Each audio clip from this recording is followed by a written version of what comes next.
O sol nascia preguiçoso por trás das colinas, tingindo de dourado os campos vastos da fazenda Santa Elvira. O cheiro de terra molhada se misturava ao do café fresco que vinha da cozinha grande, enquanto os trabalhadores já se espalhavam pelo terreiro. Era o interior do Brasil em meados do século XIX, quando a palavra de um homem rico valia mais do que a de uma dúzia de pobres. E ninguém representava melhor essa era de ferro e medo do que o fazendeiro Ambrósio Tavares. Homem de voz grossa e olhar duro, Ambrósio governava suas terras como um rei sem coroa. Diziam que ele não conhecia o perdão e que qualquer um que o desobedecesse acabava desaparecendo, levado pelo silêncio da noite. Era dono de gado, de café e de gente. Tinha influência política, amigos na Guarda Nacional e uma reputação que fazia até os coronéis das redondezas baixarem o tom quando ele aparecia. Mas naquela manhã, seu humor estava sombrio. Um dos cavalos mais valiosos de seu estábulo, um puro sangue trazido do Rio de Janeiro, havia sumido. O animal era símbolo de seu prestígio, um presente que ele exibia em feiras e corridas. O desaparecimento fora descoberto ao amanhecer e os gritos do fazendeiro ecoaram por toda a propriedade. "Quero esse bicho de volta!" rugiu ele, batendo o chicote na mesa. "E quem tiver culpa vai pagar com o sangue!" Os capatazes correram a cumprir as ordens, vasculhando cada canto da fazenda. Entre os trabalhadores, o medo se espalhou como fogo em palha seca. Ninguém ousava levantar os olhos, ninguém respirava mais alto que o permitido. Foi então que o nome de Elias surgiu pela boca de um dos capangas. Elias era um rapaz de 20 e poucos anos, órfão desde criança. Trabalhava na fazenda desde os 10, conhecido por ser calado e fiel ao serviço. Dormia perto do estábulo, cuidando dos animais como se fossem seus. E exatamente por isso, disseram, era o único que teria acesso fácil ao cavalo. Bastou essa suspeita para que Ambrósio o mandasse chamar. Quando Elias entrou na sala grande, o fazendeiro o encarava por trás de uma mesa coberta de papéis e garrafas de cachaça. "Então é você quem me paga com traição, moleque?" perguntou sem levantar a voz. "Eu não roubei nada, senhor, eu juro", respondeu Elias com a cabeça baixa, mas firme. O silêncio que se seguiu foi pesado. Ambrósio levantou-se lentamente, aproximando-se dele como uma fera que ronda a presa. "Jura? Jura diante de Deus?" "Juro, sim, senhor. Esse cavalo era como um amigo para mim." O fazendeiro sorriu, um sorriso frio. "Pois então, se é tão amigo assim, onde ele está?" Elias não respondeu. Não sabia. O animal havia sumido durante a noite, sem deixar rastros. Tentou explicar que talvez tivesse fugido pelo portão dos fundos, que ficava perto do riacho, mas ninguém quis ouvir. Os capatazes já olhavam para ele com ódio no rosto, esperando o comando. Ambrósio virou-se para todos e anunciou: "Esse desgraçado vai me dizer onde escondeu o cavalo, nem que seja com o corpo pendurado no curral." Os murmúrios cresceram. Elias sentiu o chão sumir sob os pés. Tentou protestar, mas foi empurrado, amarrado e levado até o terreiro sob o olhar curioso dos outros trabalhadores. Alguns desviavam o rosto, outros apenas observavam, impotentes. O som do chicote estalando no ar fez as galinhas se agitarem, mas algo dentro de Elias não cedeu. Mesmo ferido, manteve o olhar firme. "O senhor pode me bater até cansar, mas eu não menti. Esse cavalo fugiu, não foi levado." Ambrósio parou por um instante, encarando aquela ousadia. A raiva cresceu. "Fugiu?" gritou. "Então me diga para onde." Nenhuma resposta, apenas o vento passando entre as árvores e o som do gado ao longe. O fazendeiro bufou, girou nos calcanhares e anunciou que se o cavalo não fosse encontrado até o entardecer, Elias seria entregue às autoridades. Mas as intenções de Ambrósio iam muito além da justiça. Ele queria um exemplo, queria mostrar a todos o preço da desobediência. Enquanto a tarde caía, Os homens voltavam das buscas de mãos vazias. O cavalo não fora achado. Elias foi trancado num pequeno depósito, com as mãos amarradas e o corpo dolorido. Através da fresta da porta, via o pôr do sol tingindo o céu de vermelho, a cor do ódio que o cercava. Do lado de fora, Ambrósio andava em círculos, resmungando entre goles de aguardente. "Eu vou acabar com essa raça de mentirosos", repetia, "um por um até o último." Mal sabia ele que o destino estava prestes a cruzar seu caminho com um homem que não se dobrava diante de tiranos. Um homem cujo nome, em pouco tempo, faria o temido fazendeiro tremer como nunca antes. A noite havia se instalado sobre a fazenda Santa Elvira como um véu pesado. A lua, encoberta por nuvens, lançava apenas reflexos prateados sobre os campos silenciosos. Dentro do pequeno depósito onde estava preso, Elias tentava manter a calma. As cordas em seus pulsos haviam ferido a pele e o sangue seco colava nas mangas da camisa. Mesmo assim, sua mente não parava. Procurava, em meio à dor, uma saída, uma forma de provar que não era ladrão. Lembrava do cavalo, do modo como o animal relinchava ao amanhecer, do brilho de sua pelagem castanha sob o sol. Ele o havia cuidado com dedicação, alimentado, tratado de feridas. Agora era acusado de tê-lo roubado. Um crime impensável para quem via naquele bicho o último laço com uma vida de dignidade. De repente, passos pesados se aproximaram. A porta rangeu e 2 homens entraram. Eram companheiros de trabalho, Antunes e Firmino, rostos conhecidos desde a infância. "Elias", murmurou Firmino sem encará-lo. "O patrão quer que tu confesse. Diz logo que pegou o cavalo e talvez te deixe viver." "Mas eu não peguei nada", respondeu Elias, a voz rouca. "Vocês me conhecem." Antunes suspirou inquieto. "A gente sabe, mas o homem está fora de si. Disse que se o bicho não aparecer até o amanhecer, vai pendurar quem estiver por perto." Elias os fitou com desespero. "Então me ajudem. Falem com ele. Digam que eu sou inocente." Os 2 trocaram um olhar rápido, cheio de medo. Era o tipo de medo que matava a coragem antes que ela nascesse. Sem dizer mais nada, eles o deixaram e trancaram a porta. O som da tranca ecoou como uma sentença. Elias sabia, estava sozinho. Na manhã seguinte, o galo mal havia cantado quando o barulho de cavalos tomou conta do terreiro. Ambrósio Tavares estava de pé diante da casa grande, cercado de capatazes e curiosos. O rosto vermelho de raiva, o bigode úmido de suor e cachaça. "Tragam o ladrão!" bradou. Elias foi puxado para fora pelos braços, cambaleando. As correntes frias em seus pulsos tilintavam, marcando o ritmo da humilhação. As mulheres da cozinha observavam de longe, algumas com pena, outras com medo de demonstrá-la.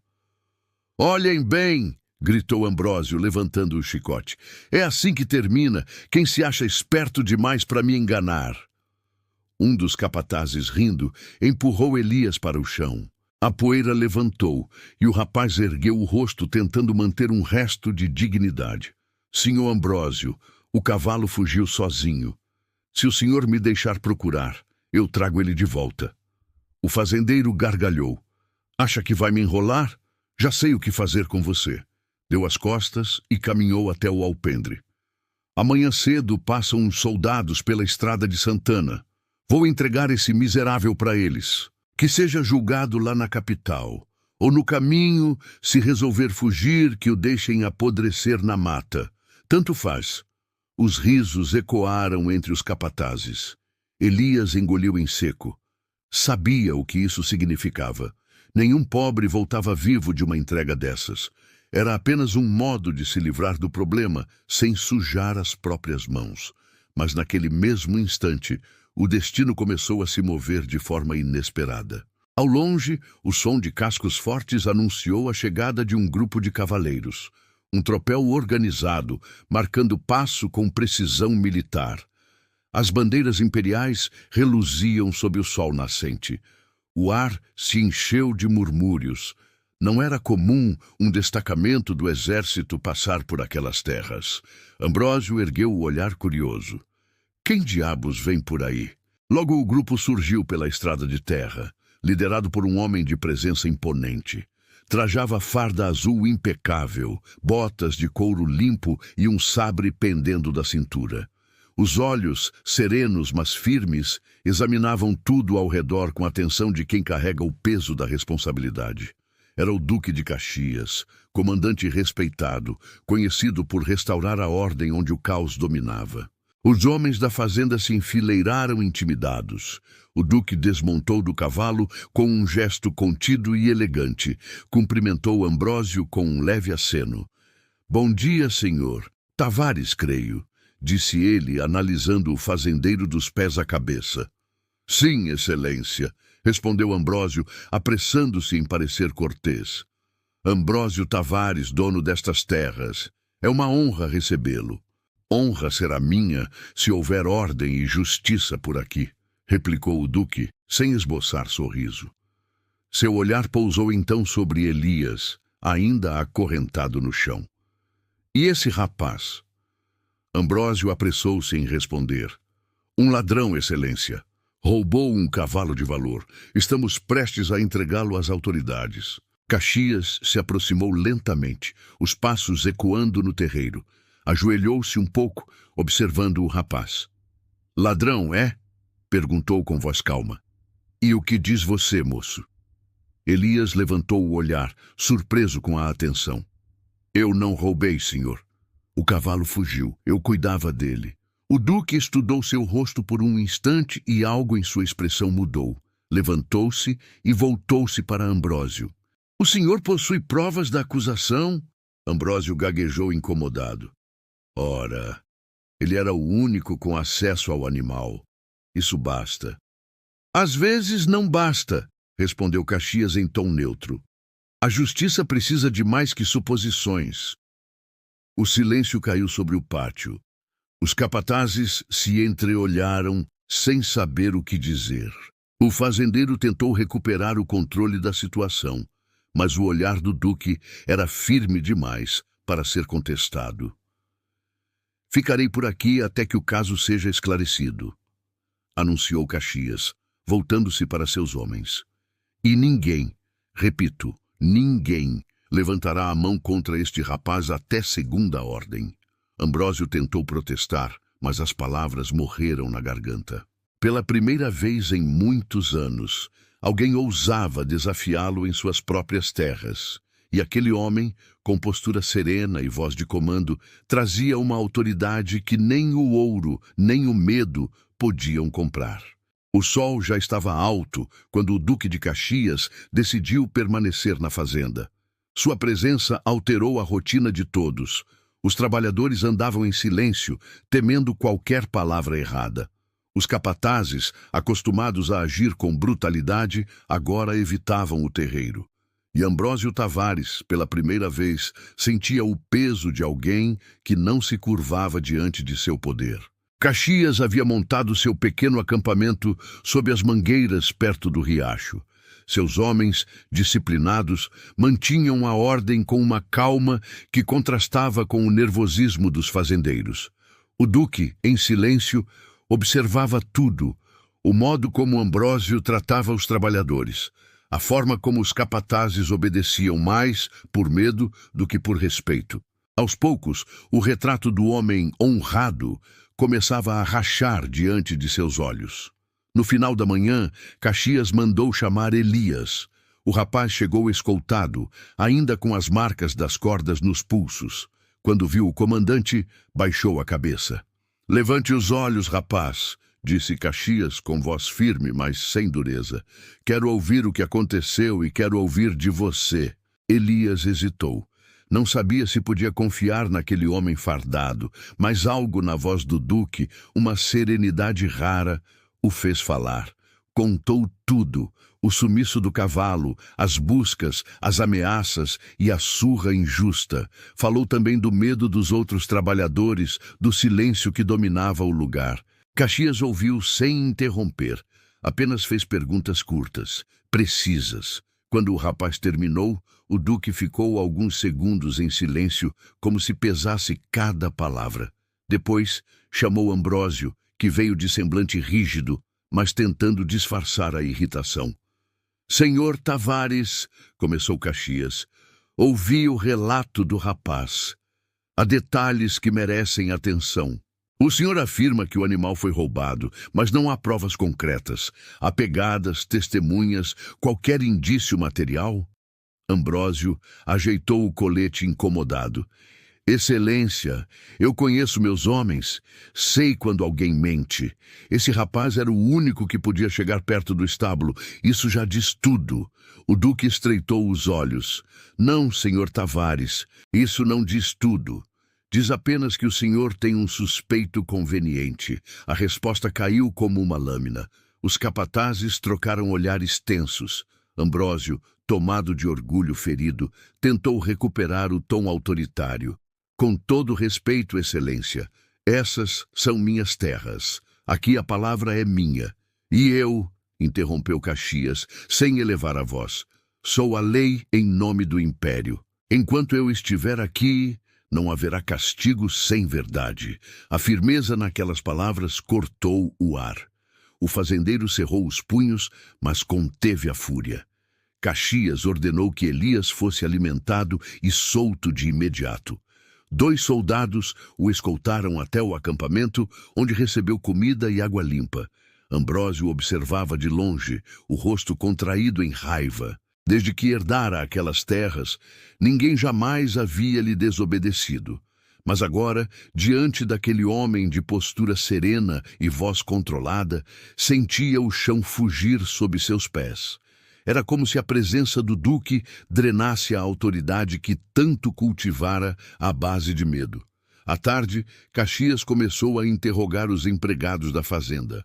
Um por um, chamava-os à sombra da mangueira e fazia as mesmas perguntas com paciência quase cirúrgica. No início, todos repetiam a versão de Ambrósio. O cavalo desaparecera e o culpado era Elias. Mas conforme o duque olhava fundo nos olhos de cada um, a verdade começou a se infiltrar nas frestas do medo. Um dos trabalhadores mais velhos, Raimundo, vacilou. Disse que ouvira barulhos estranhos na noite em que o cavalo sumiu, vindos do curral dos fundos, onde ninguém, além de Ambrósio, costumava entrar. Caxias fez um sinal para um de seus homens anotar. Outro empregado afirmou ter visto um dos capatazes sair apressado, montado em um cavalo parecido com o desaparecido. Cada depoimento abria uma rachadura maior na narrativa do fazendeiro. Ambrósio, percebendo o rumo das coisas, começou a perder a compostura. Tentava interromper os interrogatórios, questionava a autoridade dos soldados, resmungava que aquilo era uma invasão de propriedade. Caxias, porém, mantinha-se calmo, observando-o com olhos que já haviam visto generais e políticos se curvarem. No fim do dia, o duque convocou todos para o pátio. Até agora, disse, a voz firme, ressoando entre os muros, não há prova alguma que incrimine este rapaz. Pelo contrário, há contradições graves na versão do Sr. Tavares. Um murmúrio percorreu a multidão. Ambrósio sentiu o rosto arder. Tentou se defender. Está me chamando de mentiroso, excelência. Caxias deu um passo à frente. Estou dizendo que há mentiras neste caso. Se saem de sua boca ou das bocas de seus homens, ainda vamos descobrir. A tensão era palpável. Os soldados atentos mantinham as mãos nas armas, não por medo de Elias, mas pelo comportamento imprevisível do fazendeiro. Os trabalhadores, antes submissos, começavam a erguer os olhos pela primeira vez em muito tempo. Ambrósio percebeu. Sentiu o peso do olhar coletivo e o sabor amargo da vergonha. Aquele homem, aquele militar de fala calma, estava arrancando dele o que mais prezava, o respeito pelo medo. Ao entardecer, Caxias voltou ao seu acampamento. Anotou tudo em seu diário, com a precisão de quem sabia que a justiça precisava ser registrada. Escreveu: Há nesta casa o cheiro da tirania. Um homem pobre paga pelo crime do poderoso, e o poder treme diante da verdade. Enquanto isso, Ambrósio trancava-se em seu escritório, o rosto pálido, o copo tremendo na mão. Lá fora, os sons da fazenda já não lhe obedeciam. Cada sussurro dos peões, cada olhar trocado parecia zombar de sua antiga autoridade. Ele ainda era o dono daquelas terras, mas diante do Duque de Caxias já não passava de um homem cercado pelas próprias mentiras. O amanhecer seguinte trouxe um ar de inquietação à fazenda Santa Elvira. O vento frio atravessava os campos e carregava consigo o cheiro da relva molhada. Sob as árvores que margeavam o riacho, os soldados do Duque de Caxias já se movimentavam, prontos para iniciar a investigação. Cada passo era calculado, cada olhar atento às reações dos trabalhadores que agora observavam com uma mistura de esperança e medo. Caxias, montado em seu cavalo, comandava com a calma habitual. Chamava trabalhadores, escutava relatos e anotava cada detalhe em um caderno de capa dura. As perguntas eram feitas com firmeza, mas sem pressa. O que aconteceu naquela noite? Onde você estava? Quem mais sabia? Aos poucos, histórias de abusos e injustiças começaram a surgir. Homens que antes se calavam agora falavam de castigos desnecessários, punições severas e ameaças veladas. Um ambiente de terror que ninguém ousava mencionar na presença de Ambrósio de forma direta. O fazendeiro, ao perceber que Caxias não se deixava enganar, começou a transparecer impaciência. Caminhava nervoso pelo pátio, resmungando e batendo nos móveis. Cada depoimento que contrariava sua versão era como uma lâmina cravando no orgulho ferido. Ele se via acuado, o poder que sempre exerceu com mão de ferro, agora ameaçado pela simples insistência da verdade. Foi então que Antônio, o capataz mais antigo, cambaleou até o duque. O suor escorria por sua testa e a respiração era ofegante. O homem, que por anos havia seguido ordens sem questionar, agora tremia diante da perspectiva de ser envolvido no desvio de recursos e das tramas de seu patrão. «Senhor, eu preciso confessar», começou Antônio com a voz embargada. «O cavalo, ele não foi roubado.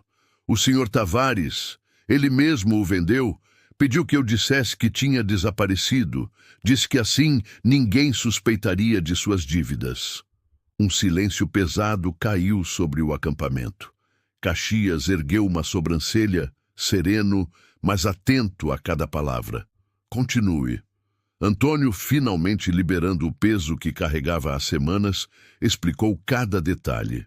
O cavalo fora vendido a um comerciante de fora. O dinheiro usado para pagar dívidas urgentes e esconder erros financeiros. Elias fora escolhido como bode expiatório, o alvo perfeito por ser jovem, pobre e sem poder. Cada etapa do plano havia sido cuidadosamente arquitetada, mas agora desmontava diante da observação atenta do duque. Caxias não se abalou. Seus olhos percorriam o pátio, observando os trabalhadores, os soldados e, finalmente, Ambrósio. O fazendeiro, vendo o homem que sempre fora seu escravo moral e econômico agora sendo exposto, ficou pálido. O orgulho deu lugar à tensão, e o semblante que antes era duro e arrogante começou a vacilar. «Senhor Tavares», disse Caxias, a voz ecoando pelo pátio, «ouça bem. Este homem acabou de confessar que o cavalo desapareceu por sua própria ordem e que Elias foi incriminado injustamente». Ambrósio engoliu em seco. Tentou abrir a boca, mas nenhuma palavra saiu. Cada capataz e trabalhador que havia sido intimidado agora olhava para ele com uma mistura de medo e descrença. A fachada de autoridade estava rachando e não havia como recuperar o controle. Caxias fez um gesto e chamou os soldados. «Levem aqui todos os documentos que comprovem a venda do cavalo. Recebam também os contratos, recibos e qualquer correspondência que comprove a fraude. Enquanto os soldados buscavam os papéis escondidos em gavetas e cofres, Ambrósio sentiu o mundo desabar. Cada nota, cada assinatura revelava a extensão da mentira. A construção de uma farsa que durava semanas agora se desmanchava como castelo de areia. O que antes era seu trunfo transformava-se em evidência contra ele. Quando todos os documentos foram reunidos, Caxias solicitou que o pátio fosse limpo e que todos os trabalhadores se reunissem. O sol refletia nos instrumentos do destacamento, lançando longas sombras sobre o chão. O duque, firme, ergueu os papéis diante de todos. Homens da fazenda Santa Elvira, começou, a voz ecoando. Vós acabais de ouvir a verdade. O cavalo não foi roubado. Não há crime de Elias. Não houve traição. Houve, sim, manipulação, engano e abuso por parte de seu patrão, o senhor Ambrósio Tavares. Um murmúrio percorreu a multidão. Alguns trabalhadores sussurravam entre si, outros olhavam fixamente para o fazendeiro, que agora tentava recuperar a compostura, mas a vergonha e o medo eram maiores. Caxias continuou. Cada um de vocês testemunhou sob minhas ordens os fatos que confirmam o que foi dito. Antônio trouxe a confissão necessária. Documentos e recibos estão aqui para comprovar que Elias foi injustamente acusado. O fazendeiro engoliu em seco, sentindo a autoridade se dissolver. Tentou se levantar, mas a presença dos soldados o impediu. Caxias deu um passo à frente, olhando diretamente nos olhos de Ambrósio. A justiça não se sustenta no medo, nem no ódio. Sustenta-se na verdade. E hoje todos vocês viram o que isso significa. O silêncio que se seguiu foi pesado. Os trabalhadores se entreolharam, percebendo que o equilíbrio de poder na fazenda estava mudando. Ambrósio recuou alguns passos, ofegante, tentando esconder a fúria crescente, mas já era tarde. Pela primeira vez, ele não era o homem mais temido daquele lugar. A verdade, encarnada na presença calma e firme do Duque de Caxias, mostrava que a tirania tinha limites. Elias, ainda com as correntes nos pulsos, observava em silêncio. Pela primeira vez, sentiu algo parecido com esperança. O homem que antes parecia invencível estava exposto. E aquela exposição era apenas o início da redenção que se aproximava. O sol já começava a declinar no horizonte quando Caxias, ainda no pátio da fazenda, voltou-se para Ambrósio Tavares. O fazendeiro, nervoso e envergonhado, respirava pesadamente, como se cada fôlego custasse caro. Tentava recompor a postura, ajeitar o colete e disfarçar a palidez do rosto. "Excelência!"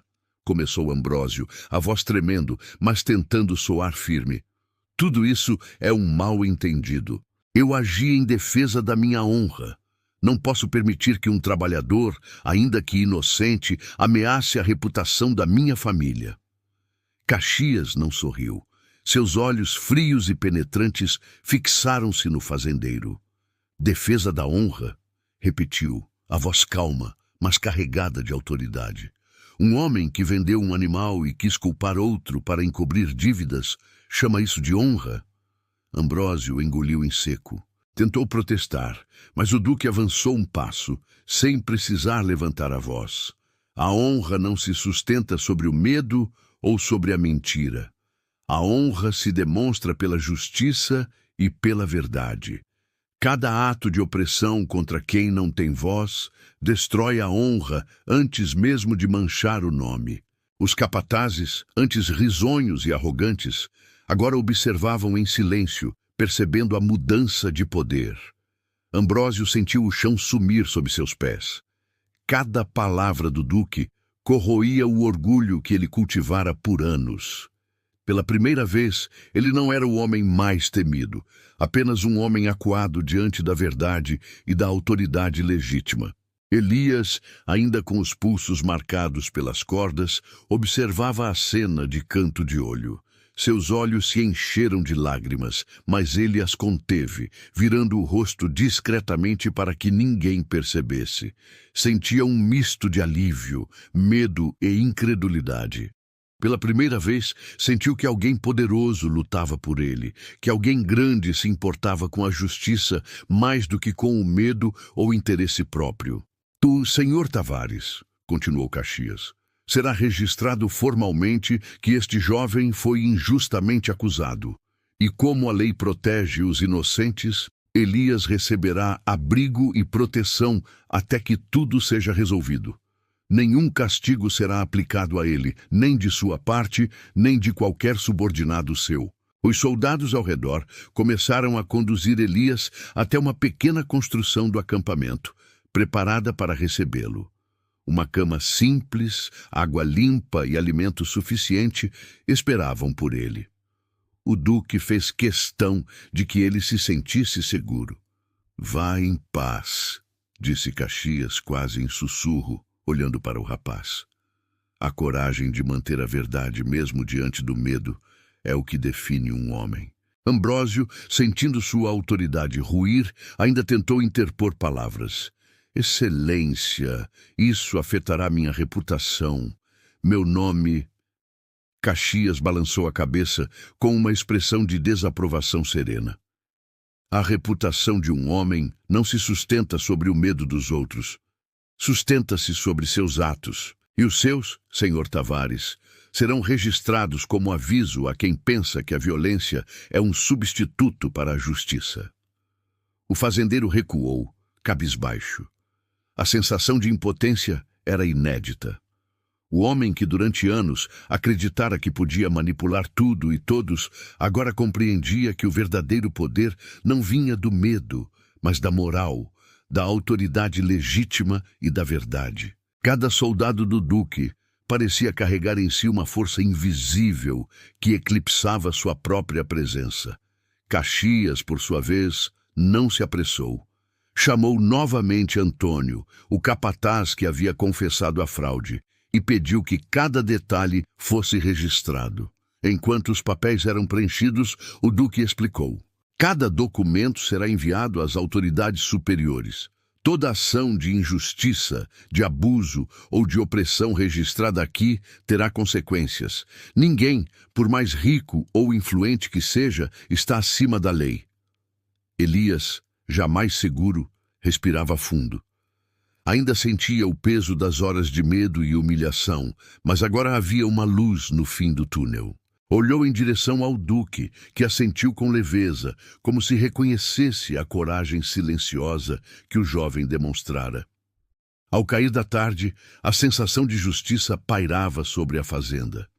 Trabalhadores trocavam olhares mais confiantes, capatazes permaneciam atentos, e Ambrósio se mantinha recolhido, refletindo sobre o que perdera. Ele já não ditava mais o ritmo da propriedade. Suas ordens não carregavam mais a mesma força. Antes de partir para o acampamento, Caxias voltou-se para Ambrósio uma última vez. "Senhor Tavares, lembre-se, o verdadeiro poder não se sustenta no medo, mas na justiça, e nunca mais permita que a mentira dite quem sofre ou quem se salva." E com isso, o duque começou a organizar a documentação final, garantindo que a denúncia fosse oficialmente registrada. Elias, agora livre, sentiu uma mistura de alívio e respeito profundo pelo homem que acabara de transformar sua vida. Pela primeira vez, a palavra injustiça parecia não ter mais poder sobre ele. A tarde caía lentamente, tingindo os campos de dourado e laranja. O som do vento entre as árvores e o murmúrio dos trabalhadores criavam um cenário quase silencioso, mas carregado de significado.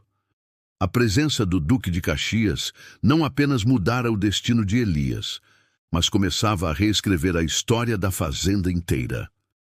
Um novo capítulo estava começando, e para Ambrósio era a primeira vez que percebia que a própria sombra podia ser esmagada pela luz da verdade. A noite caiu pesada sobre a fazenda Santa Elvira, envolvendo os campos em uma escuridão quase palpável. A lua mal se insinuava entre as nuvens, lançando sombras que se agitavam conforme o vento passava pelos galhos secos. Ambrósio Tavares permanecia em seu escritório, trancado, o rosto vermelho e o corpo tenso. Cada palavra de Caxias ecoava em sua mente, corroendo o orgulho e deixando apenas a raiva pura e irrefreável. Não posso ser humilhado assim, murmurava sozinho, batendo com força na mesa. Eu não permitirei que um moleque e um militar me façam passar vergonha diante de todos. Ele reuniu os homens de confiança, os capatazes que há anos seguiam suas ordens sem questionar. Entre eles, nomes conhecidos: Firmino, o braço direito, Antônio, o velho capataz, e alguns mais jovens, desejosos de ganhar poder e prestígio dentro da fazenda. Ambrósio delineou seu plano com frieza. Emboscar o destacamento do Duque durante a partida, atacar os soldados e eliminar qualquer testemunha que pudesse relatar a injustiça cometida. Cada detalhe foi discutido, cada posição marcada, cada armadilha cuidadosamente planejada. Enquanto os capangas acatavam com olhares ansiosos, Elias observava tudo de longe, escondido atrás de uma moita próxima ao estábulo. Seu coração disparava. O medo ameaçava congelar seus músculos, mas a compreensão do perigo maior se impunha. Se nada fosse feito, o Duque e os soldados poderiam ser atacados, e ele seria cúmplice pelo silêncio. O jovem respirou fundo, sentindo o cheiro da terra úmida e do capim recém-cortado. Cada detalhe da noite parecia amplificar a tensão. Ele sabia que não havia tempo a perder. Os passos silenciosos entre os arbustos o lembravam de que cada segundo contava. Elias não era um soldado, não tinha armas ou treinamento militar, mas tinha coragem e convicção de que a verdade precisava prevalecer. Sem hesitar, ele começou a correr pelo mato. Os galhos raspavam seu rosto e braços. A terra irregular fazia seus pés tropeçarem mais de uma vez. O jovem desviava de troncos caídos e pequenas poças d'água, mantendo a direção certa. O acampamento do Duque, alguns quilômetros distante. Cada passo parecia ecoar a urgência da missão que carregava nos ombros. A respiração vinha curta e rápida. O coração martelava contra o peito, mas a adrenalina o impulsionava. Ele lembrava das horas de injustiça, das ameaças de Ambrósio, das correntes que haviam marcado seus pulsos. A fuga do cavalo, a humilhação no pátio, os olhares assustados dos trabalhadores, tudo isso convergia em uma determinação firme: avisar o Duque antes que fosse tarde demais. Enquanto corria, Elias sentia a solidão da noite. Nenhum som além de seus passos e do vento entre os galhos quebrava o silêncio. A escuridão tornava cada movimento mais perigoso, cada sombra parecia ganhar vida, mas ele não podia parar, não podia hesitar. O destino de muitos dependia de sua coragem silenciosa. Horas se passaram enquanto a lua se deslocava no céu, e finalmente Elias avistou as primeiras luzes do acampamento do Duque. Seus soldados já se preparavam para o início da jornada matinal, e a presença deles indicava disciplina e prontidão.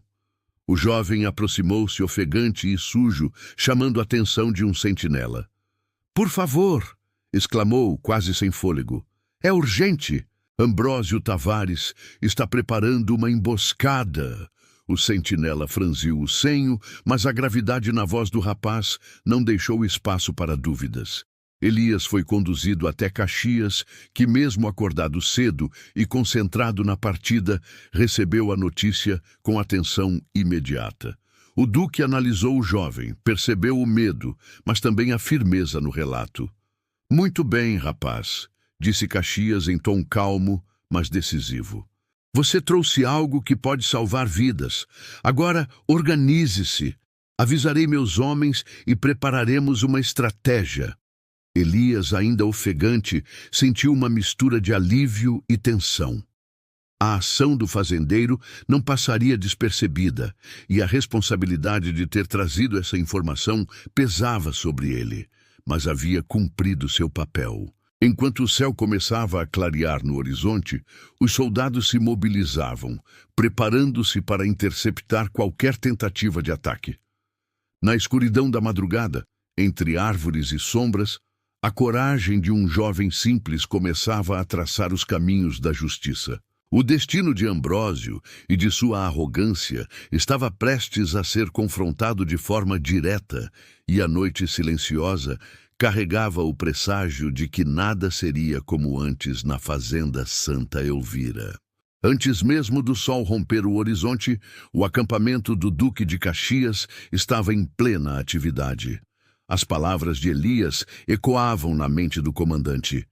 Ambrósio Tavares planejava uma emboscada, movido por raiva e sede de vingança.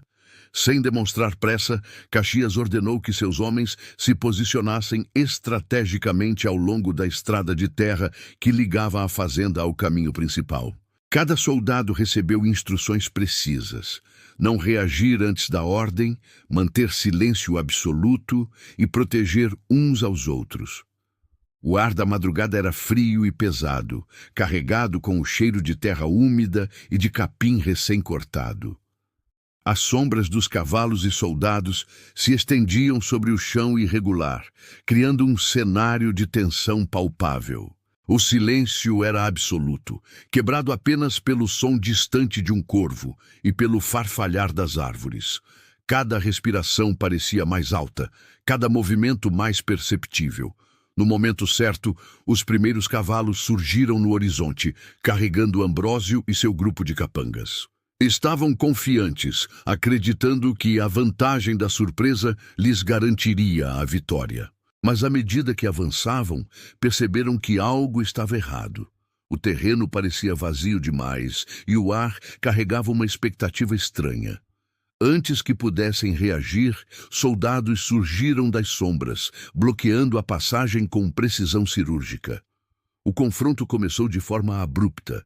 Golpes de sabres, estalidos de armas de fogo e gritos preencheram o ar.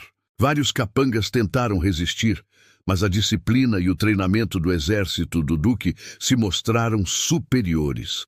Alguns caíram imediatamente, rendendo-se diante da ordem implacável de Caxias.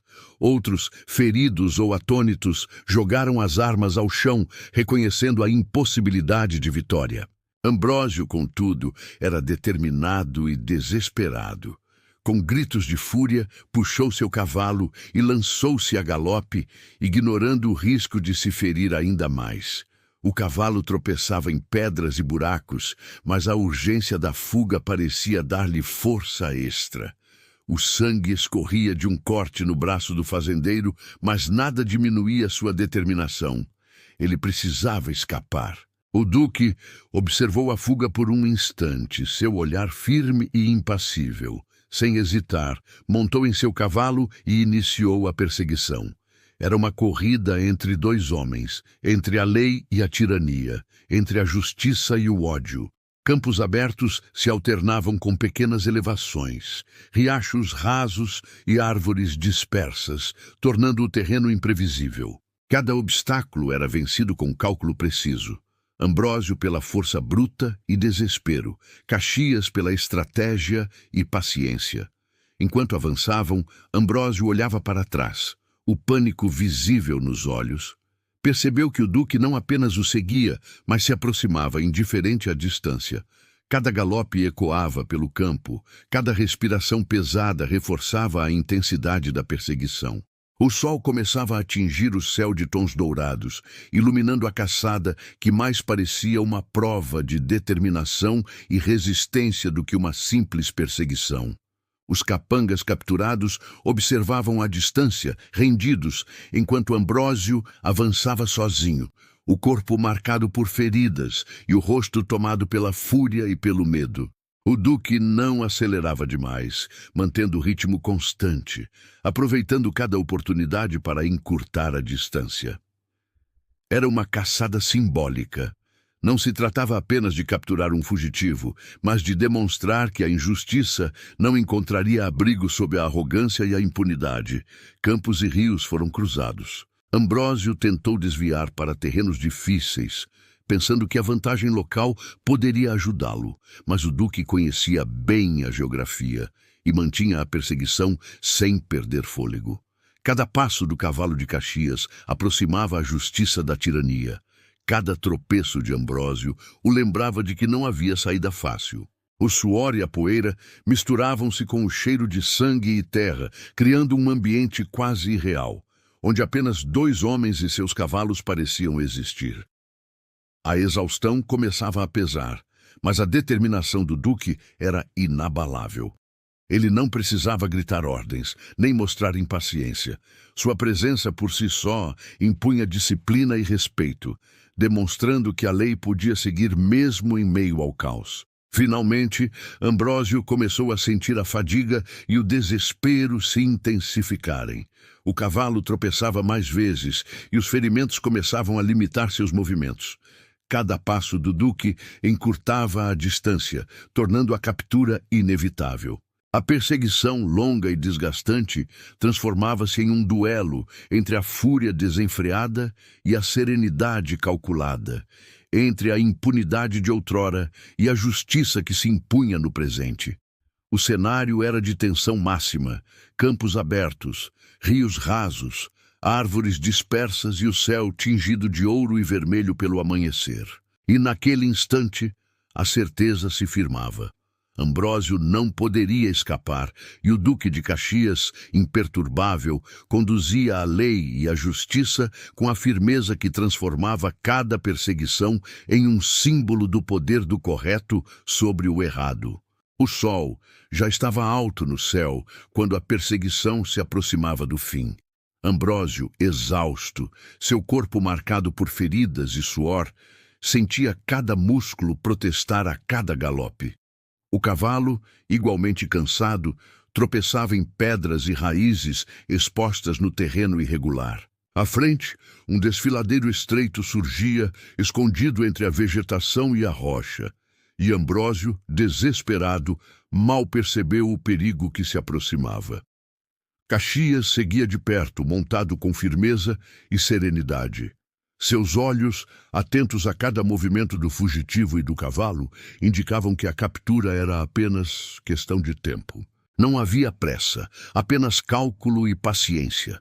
Ele conhecia a natureza da tirania. Quando acuada, tende a cometer erros fatais. Ambrósio finalmente percebeu o precipício à sua frente, mas a ansiedade e o desespero lhe roubaram a clareza.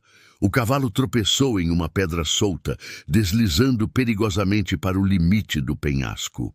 O fazendeiro agarrou-se às rédeas, tentando recuperar o controle, mas cada esforço parecia em vão. O desespero tornava seus movimentos descoordenados, a mente confusa. Caxias aproximou-se, mantendo o cavalo calmo e a postura inabalável. Quando finalmente alcançou Ambrósio, o fez com uma presença que não exigia força. Era a autoridade da justiça encarnada. O fazendeiro, encurralado e com o coração acelerado, percebeu que não havia mais fuga. "Por favor", implorou Ambrósio, a voz trêmula. "Excelência, não. Eu posso pagar, posso compensar. Não deixe que a honra da minha família seja arruinada." Caxias permaneceu em silêncio. Seu olhar penetrava o do fazendeiro, não com ódio, mas com a firmeza da verdade. Cada palavra de Ambrósio soava como mentiras mal ensaiadas, promessas vazias que não poderiam desfazer os atos cometidos. O duque, com serenidade, respondeu apenas com um gesto mínimo, deixando claro que nenhuma riqueza ou blefe poderia substituir a moral e a justiça. Ambrósio sentiu seu poder evaporar. Tudo em que confiara, riqueza, medo, influência, não tinha mais efeito diante daquele homem que representava a lei e a honra. Tentou se levantar, recuar, recitar novas promessas, mas a tensão e a pressa tornaram seus movimentos imprudentes. O cavalo, instável sobre o solo irregular, escorregou mais uma vez. Ambrósio perdeu o equilíbrio, as rédeas escapando de suas mãos. Um grito ecoou, misturado ao estalo do casco contra a pedra. O fazendeiro caiu em direção ao abismo, levado pelo próprio desespero e pela pressa em escapar. O vento parecia arrancar de seus pulmões qualquer resto de arrogância, deixando apenas medo cru e impotência. Caxias permaneceu montado, observando a queda, mas sem precisar intervir. O destino, combinado com a imprudência do fazendeiro, selara o fim da perseguição. O duque sabia que a lição fora dada. O verdadeiro poder não se sustenta no medo ou na violência, mas na honra, na disciplina e na verdade. O silêncio que se seguiu foi pesado, cortado apenas pelo farfalhar das folhas e pelo som distante da água correndo no riacho. Os trabalhadores, escondidos em pontos estratégicos, observavam em reverência, percebendo que a justiça havia triunfado de forma inequívoca. Elias, ainda tremendo, respirou fundo, sentindo o alívio percorrer seu corpo. Pela primeira vez em semanas, não havia ameaça pairando sobre ele ou sobre a fazenda. O duque desmontou do cavalo e aproximou-se do precipício, verificando o local e certificando-se de que nenhum dos capangas feridos havia sido deixado para trás. Os soldados, disciplinados, cuidaram dos rendidos e recolheram os documentos e armas espalhados durante a fuga.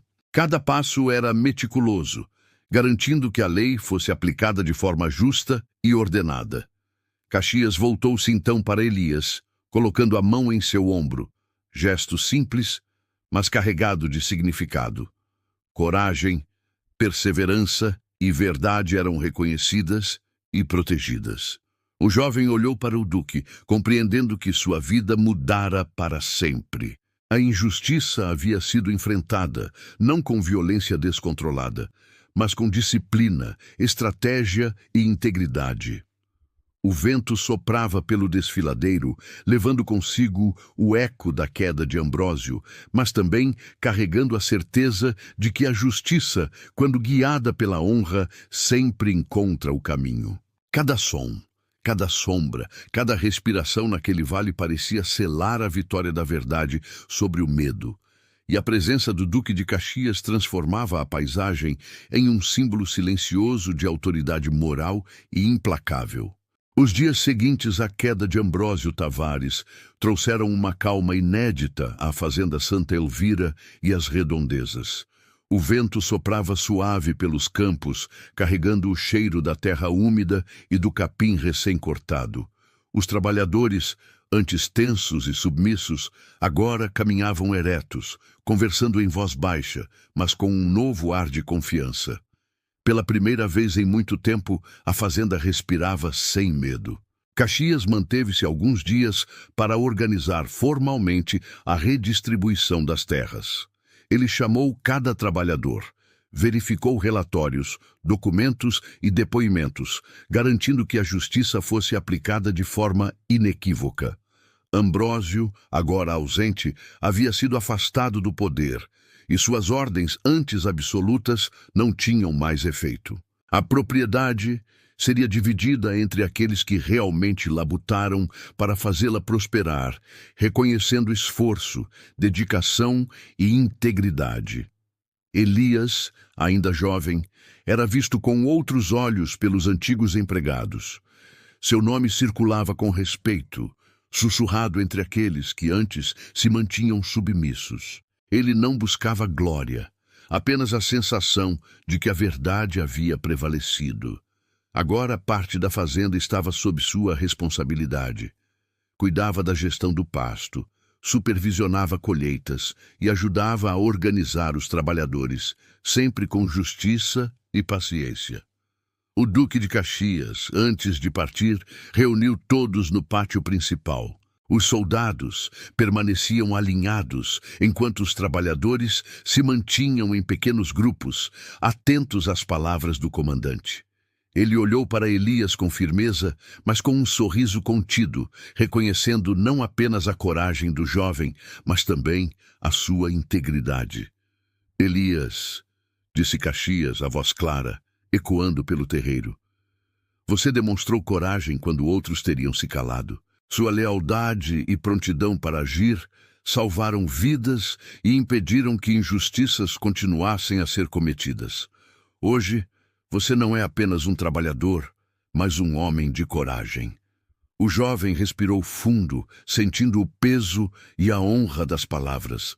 Não era apenas um reconhecimento pessoal, era um marco de que suas ações, mesmo pequenas diante do poder, haviam feito a diferença. Ele percebeu que a justiça não vinha apenas de ordens ou armas, mas da coragem de agir corretamente, mesmo diante do medo. Enquanto Caxias se preparava para partir, entregou ordens detalhadas aos soldados e trabalhadores. Cada pedaço de terra, cada pasto e curral foram cuidadosamente designados para quem havia mostrado dedicação e trabalho árduo. As famílias, que durante anos haviam sido exploradas agora, tinham direito a sustento, autonomia e dignidade. Elias, por sua vez, assumiu responsabilidades com humildade. Não buscava privilégios, apenas queria garantir que a fazenda prosperasse de forma justa. Os antigos capatazes, antes aliados de Ambrósio, agora aprendiam a obedecer à liderança de um jovem que não precisava impor medo para ser respeitado. Sua autoridade vinha da integridade, da justiça e da coragem silenciosa que demonstrara desde o início. Quando o duque finalmente montou em seu cavalo, pronto para deixar a fazenda, voltou-se mais uma vez para Elias.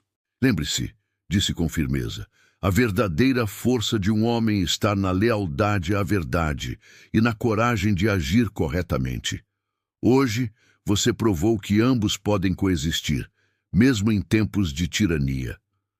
O jovem assentiu, com os olhos marejados, mas mantendo a postura ereta. Ele compreendeu que sua vida havia mudado para sempre. A presença de Caxias não só havia protegido os inocentes, mas também inspirado uma nova forma de liderança, baseada na justiça e no respeito mútuo. Enquanto o duque desaparecia no horizonte, o silêncio da manhã carregava consigo um sentimento de renovação.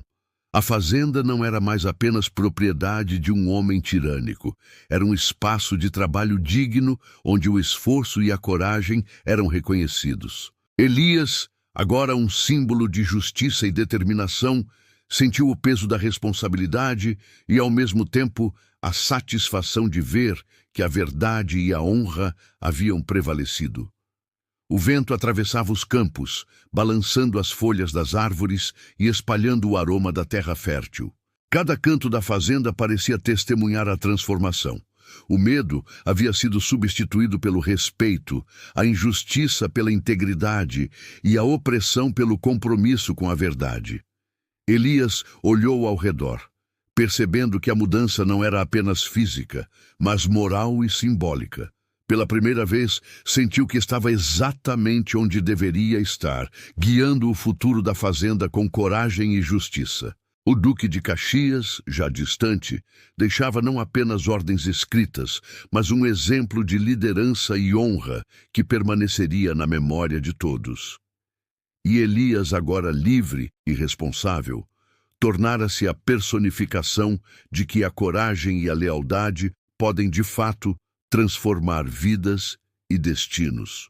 Anos haviam se passado desde os dias tumultuados em que Ambrósio Tavares ameaçava a fazenda Santa Elvira. Elias, agora um homem maduro, caminhava pelos campos que antes eram palco de medo e desconfiança, mas que agora floresciam sob sua supervisão. O pasto verdejante se estendia até onde a vista alcançava, e os animais pastavam tranquilos, indiferentes às lembranças de outrora. O som ritmado dos cascos dos cavalos ainda ecoava pelo ar, trazendo à mente do jovem de outrora as perseguições e confrontos que marcaram aquele capítulo de sua vida. Cada canto da fazenda carregava lembranças silenciosas. O pátio onde fora injustamente humilhado, o caminho pelo qual correram os soldados e o desfiladeiro onde Ambrósio encontrou seu destino. Elias parava de vez em quando, observando a paisagem, permitindo-se sentir a mistura de gratidão e melancolia que crescia em seu peito. A vida finalmente parecia justa e equilibrada. mas a memória daqueles acontecimentos nunca se apagaria. Decidido a prestar homenagem a quem tanto havia feito por ele, Elias montou em seu cavalo e seguiu até um pequeno cemitério fora da fazenda.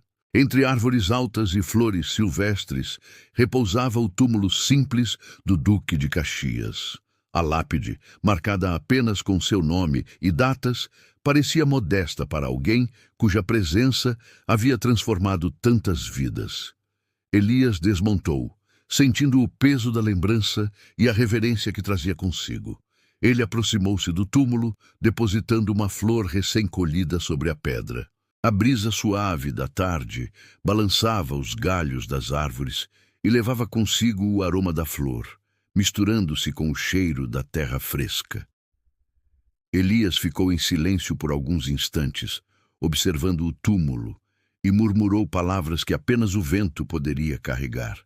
Obrigado por acreditar na verdade, por proteger os inocentes, por mostrar que a justiça pode vencer mesmo quando tudo parece perdido. As lembranças vieram de forma intensa.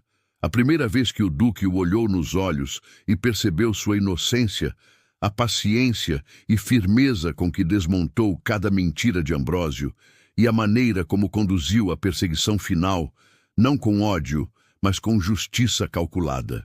Elias compreendeu naquele momento que a verdadeira vitória de Caxias não havia sido sobre o fazendeiro tirânico, mas sobre a injustiça e o medo que permeavam cada canto da fazenda. Enquanto depositava a flor, o vento soprou, envolvendo o jovem homem e carregando suas palavras pelo campo. Ele não venceu pela espada, mas pela verdade. O som distante de cascos, agora ritmados e tranquilos, parecia acompanhar suas palavras, lembrando-o de que a vida continuava, mas que os ensinamentos do Duque permaneciam eternos. Cada trabalhador, cada animal, cada pedaço de terra carregava de alguma forma a marca da coragem e da integridade do homem que havia mudado tudo. Elias permaneceu ali por um tempo, absorvendo a paz que o lugar oferecia. Sua vida havia sido transformada não apenas pelo que ele próprio fizera, mas pelo exemplo de alguém que soube equilibrar força e justiça, autoridade e humanidade. O Duque de Caxias, em sua memória, não era apenas um herói militar distante, era o homem que fizera a justiça correr pelos campos, que mostrara que a moral e a verdade têm poder maior do que qualquer riqueza ou medo. Enquanto o sol começava a se pôr, tingindo o céu de tons dourados e alaranjados, Elias se levantou e respirou profundamente, sentindo o vento passar pelo rosto, carregando consigo a lembrança do passado e a promessa do futuro. A fazenda, viva e próspera, era o reflexo da transformação que Caxias havia iniciado. E naquele instante, Elias compreendeu que, embora os dias sombrios ainda existissem na memória, a justiça, a honra e a verdade haviam finalmente vencido. Com passos firmes, ele voltou para os campos, sentindo o peso da responsabilidade e, ao mesmo tempo, a leveza da redenção. A vida seguia, mas as lições do passado permaneciam gravadas na terra, no vento e na própria alma de Elias. Um sorriso discreto surgiu em seu rosto ao perceber que a verdadeira vitória não é medida por poder ou armas, mas pela coragem de permanecer fiel à justiça e à verdade, mesmo nos momentos mais difíceis. A fazenda era agora símbolo de redenção, e Elias sabia que enquanto mantivesse esses valores, a memória do Duque continuaria viva, guiando-o e inspirando cada passo de sua vida.